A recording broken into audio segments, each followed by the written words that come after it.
İkinci Dünya Müharibəsi illərində əsir düşərgəsindən qaçan 120 Azərbaycanlı İtaliyanın Montedineze kəndində faşistlər tərəfindən qətlə yetirilib. Bu kənddə 80 il əvvəl baş vermiş hadisənin adım mərasimi keçirilib və Azərbaycanlılar yerli İtalyanların, necə deyirlər, qəhrəmanıdır.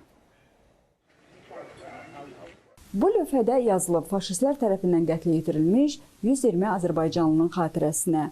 Bu yer xəritədə bir nöqtə deyil, sadəcə bu yer hər bir Azərbaycanlının qəlbində əbədi iz buraxan hadisənin baş verdiyi ərazidir. Bu tarixi hadisə uzun müddət kölgədə qalsa da, bugün Montedineze kəndi 120 Azərbaycanlını anmağa gəlmişdi.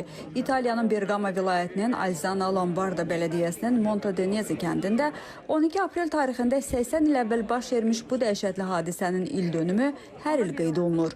Bu ilki anım tədbiri isə daha geniş və yüksək səviyyədə təşkil olunmuşdu. Anım mərasimində yerli hakimiyyət orqanları, çoxlu sayda vətəndaşlar, həmçinin İtaliyadakı və Vatikandakı Azərbaycan səfirləri iştirak edirdi. Onlar İtalyan değildi, partizan da değildilər. Amma bizim torpaqda, bizim səmanın altında azadlıq uğrunda qardaş kimi öldülər deyən Alzana şəhərinin meri Camillo Bertoccinin çıxışı çox təsirli idi.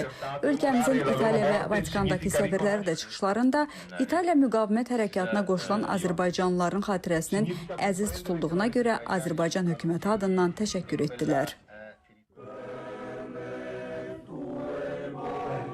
Tarixi faktlara görə Almanlara əsir düşən bir qrup Azərbaycanlı döyüşçü 1945-ci ildə azadlıq uğrunda mübarizə aparan partizanlara qoşulmaq üçün əsir düşərgəsindən qaçıblar. Lakin Montedineze kəndində pusuya düşən Azərbaycanlılar amansızcasına güllələniblər. O günlərin canlı şahidi olan kənd sakinləri həmin hadisəni belə xatırlayırlar. Cəmi 8 yaşım vardı, amma hər şeyi öz gözlərimlə gördüm. O gənclər hardansa gəlmişdilər, bizə oxşamırdılar. Sifət cizgiləri başqa cür idi. Sonra bildi ki, onlar Azərbaycanlılar imiş. Bir qadın vardı, onlar hardansa keçəndə görmüşdü. Gəlib hamıya dedi ki, mən gördüm onları, buradaydılar. Elə o qadının dediklərinə görə sonra onların hamısını faşistlər güllələdilər. 91 yaşlı Karolina Liçini deyir ki, həmin dəstədən bir nəfər onların evində gizlənsə də xilas ola bilməyib. Bircə adam gəlmişdi bizim evə, atam onu gizlətdi, o başqa millət idi, İtalyan deyildi. Atam ona dedi ki, burada bir otaqda gizlən. Lakin sonra o adamlar gəldilər, bədbəxtlik baş verdi. Onlar onu yuxarıda öldürdülər. Rusiyalı tarixçi, ədəbiyyatçı Mixail Talalay da bu barədə araşdırma aparıb əldə etdiyi faktlar və məlumatlar əsasında kitab yazıb. Mən birbaşa bələdiyyəyə yazdım və soruşdum, bu insanlar kimdir? Niyə burada dəfn olunublar? Nə baş verib? Mənə arteriyalar göndərdilər. Mən özüm də oraya getdim. Əlbəttə, arxivlərdə bir çox maraqlı sənədlər tapdım və 80 il əvvəl baş vermiş faciəli bir hekayə ortaya çıxdı. Bu insanlar əsir düşmüş Azərbaycanlılar idi. Montedineze bələdiyyəsində Alzana şəhər meri ilə keçirilən görüşdə də hadisələrə əks etdirən kitab tərəflərə hədiyyə olundu.